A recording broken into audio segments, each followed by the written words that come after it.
Next question. Often fear of failure holds a person back from stepping out of their comfort zone, taking risks and trying new things. What advice would you give a person afraid of failure? Because if we're going to do different things and learn new things, we've got to try new stuff. Yeah. All right. So I want to say a lot of people have been writing about this for the last several years, and they have lovely advice. And I don't want to repeat them. I'm just going to remind you that things like the practice of mindfulness or admitting that it's uncertain and that's okay. So sort of relax with the uncertainty, or understanding that you can't control everything and stop trying to control everything. All of those have been around for a really long time. So I want to take a slightly, and they're all good, nothing wrong with those. I want to take a slightly different tact. Because when I feel people are afraid, people I'm working with are afraid, their fear of failure, it's usually something specific they're afraid of. So I don't think we make progress on this getting out of the comfort zone until we start to name the specific fear, because then I can tackle that thing. And I'll give you an example. One of the ones I'm hearing from clients coming and going is this loss of control.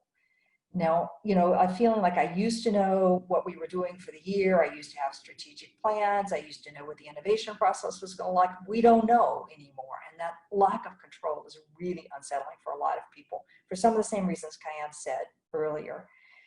If you think about that lack of control as the cause for unwillingness to take a risk and get out of the comfort zone, then we would shift. And so I'd shift in a couple of ways. One, I would say, look, control was an illusion to begin with. We have the illusion that I control how the plans are getting executed through the year, but they never quite worked out that way. So let's admit that we don't have as much control as we always thought we had. We just felt comfortable knowing we had control. So then if you take that idea and you say, well, how do we create micro goals, small things that are under my control, that move me towards a future I can imagine? It's very consistent with what Kyan just said about creating options. It's not about getting dedicated to where I want to be 6 months from now or 2 years from now. It's about saying, what can I do right now in this moment in time? So things as simple as I can control the time that I start work. I can control the hours that I work. I can control the meeting agenda when I'm running a meeting. I can control the quality of the meeting. I can control the frequency of interaction. Those little tiny pieces are the parts we do that sort of help us manage a little bit more of that fear of control. That also happens to be, by the way, exactly what we need to be doing when we're trying to be resilient. It's heart and soul of what happens with people who are resilient in that adaptability component.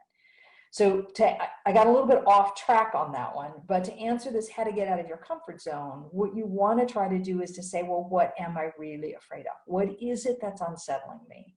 When you name that, then you can move towards saying, well, how do I tackle that problem? And that's where we can get out of the comfort zone.